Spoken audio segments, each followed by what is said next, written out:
جو رنگ برنگ پھولوں کے حسن میں اپنی دل فریب رعنائی سے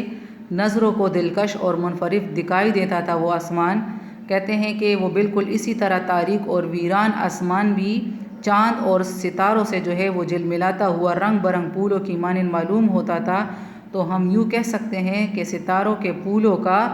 یہ جو باغ تھا وہ کس طرح خالی ہو گیا اور کس طرح جو ہے اپنی رونق دکھا رہا تھا، لیکن طلوع صبح کے ساتھ جو ہے یہ باغ کیسے ویران ہو گیا اور ستارے آسمان کے باغ سے اس طرح جو ہے وہ پوشیدہ ہو گئے کہ ایک مالی نے جیسے پھولوں کو چن لیا ہو، اور اس کے نتیجے میں باغ پھولوں کی مہک سے جو ہے وہ محروم ہو گیا ہو،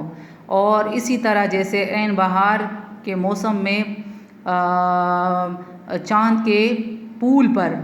خزاں آ گئی۔ مطلب کیا ہے اس کا؟ مطلب یہ ہے کہ صبح کی روشنی ظاہر ہوتے ہی چاند کی چاندنی، اس کا مطلب یہ ہے کہ صبح کی روشنی ظاہر ہوتے ہی چاند کی چاندنی جو ہے وہ ختم ہو گئی، جیسے اس پر خزاں کا موسم جو ہے وہ آ گیا ہو۔ اسی طرح کہکشاں جو دراصل کیا ہے؟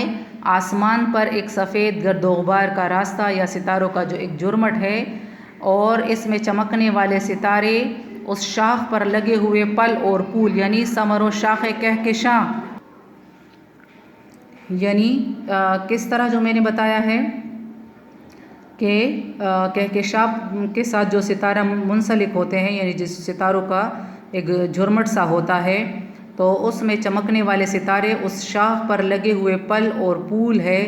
جو صبح کی روشنی سے کہکشاں کی شاخ اور اس کے پل کو جو ہے مرجھا جانے سے جو ہے وہ تشبیہ دی ہے۔ یعنی ان ستاروں کو جو ہے جو کہکشاں پر لگے ہوئے تھے ان کو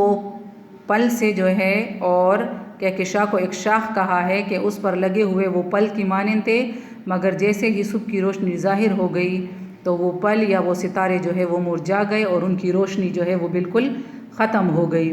یہاں پر انہوں نے اس کو جو ہے ثمر یعنی کہکشاں کے ستاروں کو، اس پر شاخ پر لگے ہوئے ستاروں کو جو ہے وہ ثمر سے جو ہے وہ تشبیہ دی ہے۔ دکھلائے طور باد سحر نے سموم کے، پزمردہ ہو کے رہ گئے غنچے نجوم کے۔ اب اس میں آخری شعر میں شاعر نے کیا عجیب و غریب مضمون جو ہے وہ پیدا کیا ہے، اور وہ کہتے ہیں کہ صبح کو چلنے والی ہوا ویسے تو بہت خوشگوار اور روح کو جو ہے وہ تقویت دینے والی جو ہے وہ ہوتی ہے وہ ہوا، لیکن اس نے کام وہ کر دکھایا ہے جو صحرا کی گرم ہوا سر انجام دیتی ہے،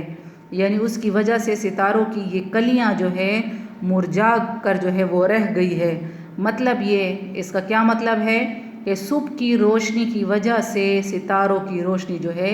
وہ ماند پڑنے لگی، کم ہونے لگی، ختم ہونے لگی۔ تو اس بند میں جو ہے میر انیس نے یہ بتایا ہے۔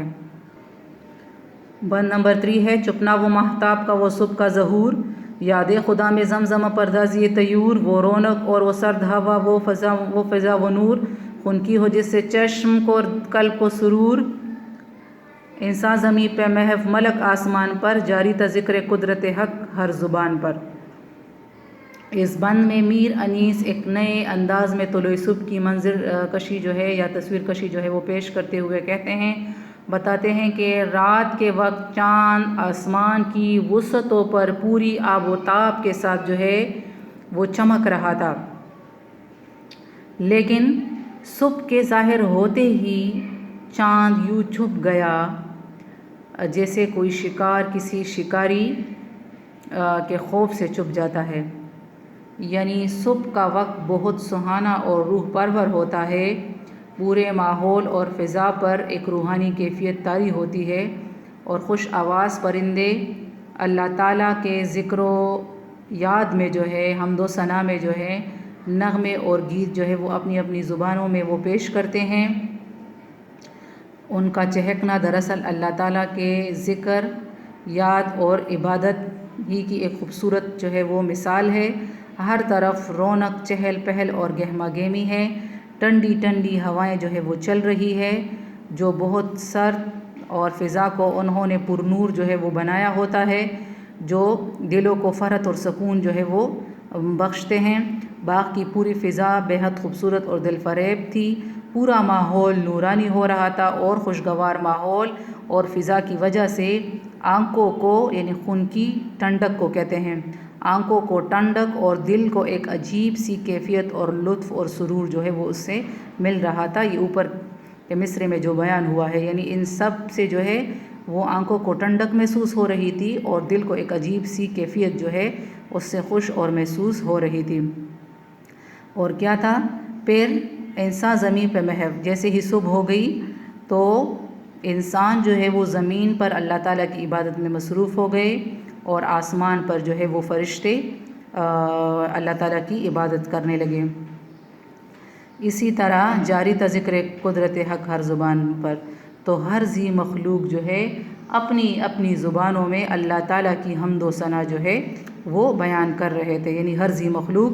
اپنے خالق کی حمد و ثنا میں مصروف تھی۔ گویا صبح کی نورانی سما میں زمین اور آسمان پر ہر جگہ اللہ تعالیٰ کی قدرت اور شان کریمی کے گیت ہر زبان پر جاری تھے، یعنی ہر مخلوق اپنے اپنے انداز اور طریقے سے اللہ تعالیٰ کے ذکر و عبادت میں جو ہے وہ مصروف تھی۔ بند نمبر 4، وہ سرخ شفق کی ادھر چرخ پر بہار، وہ بارہور درخت، وہ صحرا، وہ سبززار، شبنم کے وہ گلوں پہ گوہر رہا ہے آبدار، پھولوں سے سب بھرا ہوا دامان کوثر، نافے کھلے ہوئے وہ گلوں کے شمیم کے، آتے تھے سرد سرد وہ جھونکے نسیم کے۔ اب اس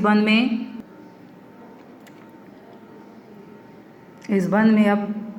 میر انیس کیا کہتے ہیں کہ صبح کی تصویر کشی کرتے ہوئے ایک اور حسین اور دل فریب منظر پیش کرتے ہیں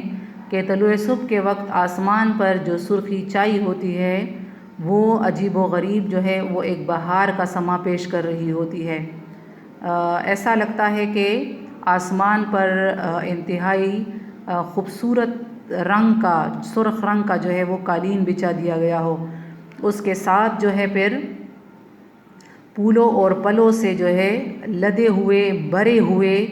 درخت اس قدر خوبصورت حسین منظر جو ہے وہ پیش کر رہے تھے اور وہ منظر کو اس طرح دوبالا کر رہے تھے جیسا پورا جنگل جو ہے اور بیابان پر بہار تھا، اس پر بہار آئی ہو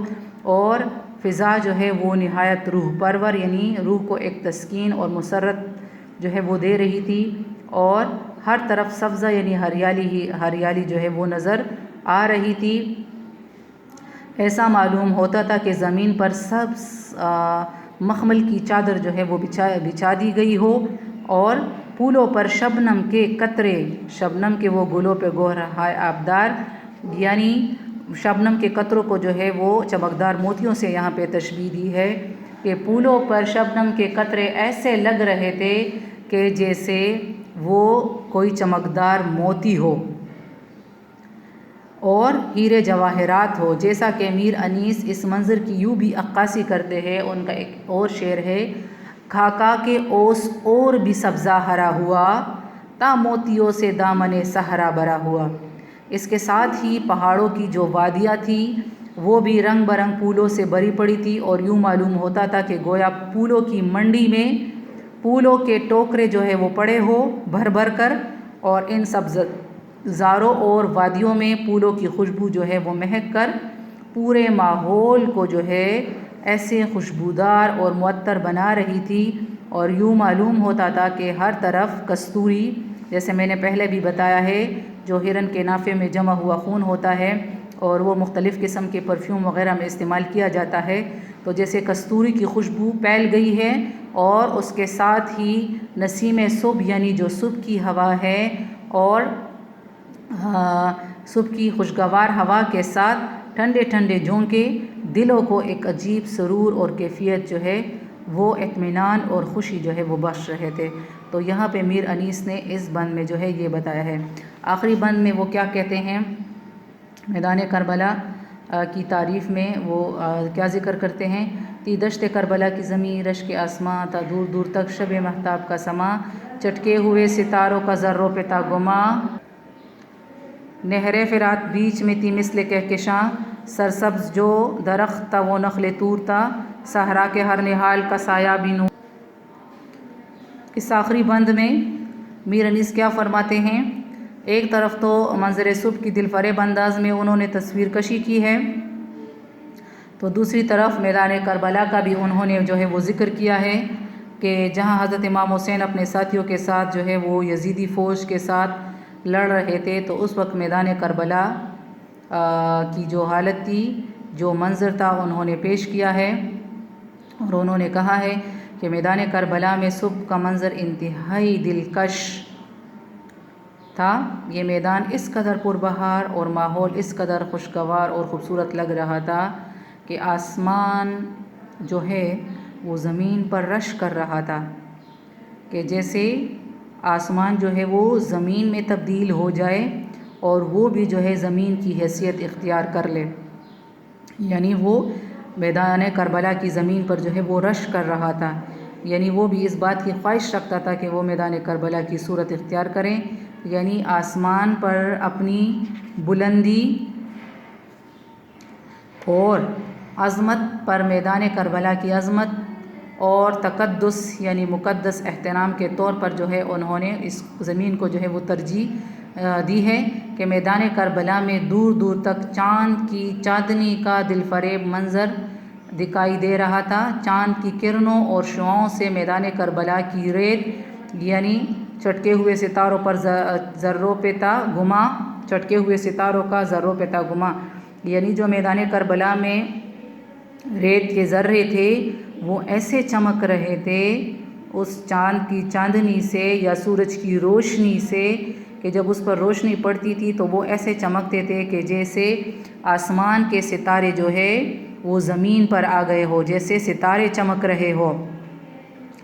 اور نہر فرات جو ہے وہ کیا پیش کر رہی تھی؟ نہر فرات بیچ میں تھی مثل کہکشاں، اور نہر فرات جو بیچ میں تھی اس کا پانی ایسے چمک رہا تھا جیسے آسمان کی جو کہکشاں ہوتی ہے، اس طرح نہر فرات نے کہکشاں کی شکل جو ہے وہ اختیار کر لی تھی۔ وہ بالکل ایسے لگ رہا تھا جیسے ستاروں کا جو ہے وہ ایک جرمٹ ہو،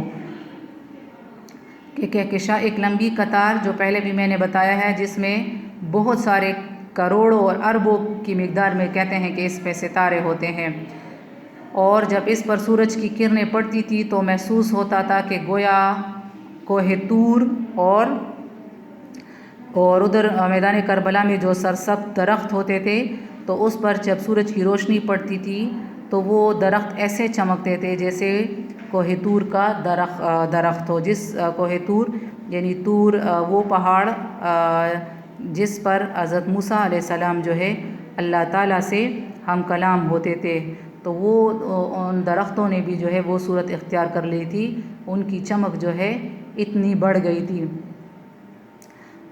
تو یوں محسوس ہوتا تھا کہ گویا کوہ طور کا درخت ہو جس پر تجلی الہی کا جو ہے وہ ظہور ہوتا تھا، یعنی اللہ تعالیٰ کی قدرت کے جلوے جو ہے وہ اس پر نازل ہوتے تھے، اس پر ظاہر ہوتے تھے، اور میدان کربلا کا جو ہر پودا تھا، ہر درخت تھا، وہ درخت تو کیا بلکہ اس کا سایہ بھی جب زمین پر پڑتا تھا تو وہ روشنی سے کم نہیں تھا، بلکہ وہ بھی اس زمین پر جو ہے سایہ اس کا روشنی کی مانند تھا، روشنی اس پہ ڈال رہا تھا۔ تو یہ یہاں پہ جو ہے میدان کربلا کی تقدس کے بارے میں انہوں نے بیان کیا ہے کہ میدان کربلا کی جو حالت تھی، جو منظر تھا وہ کیسا تھا، یعنی ہر چیز جو ہے، چاہے وہاں پہ وہ ریت کے ذرے تھے، چاہے وہ درخت تھا، چاہے وہ کوئی پودا تھا، چاہے وہ نہر فرات یا جو بھی تھا، ہر ایک چیز جو ہے وہ چمکتی ہوئی دکھائی دے رہی تھی۔ تو یہ اس نظم کی جو ہے وہ تشریح ہے،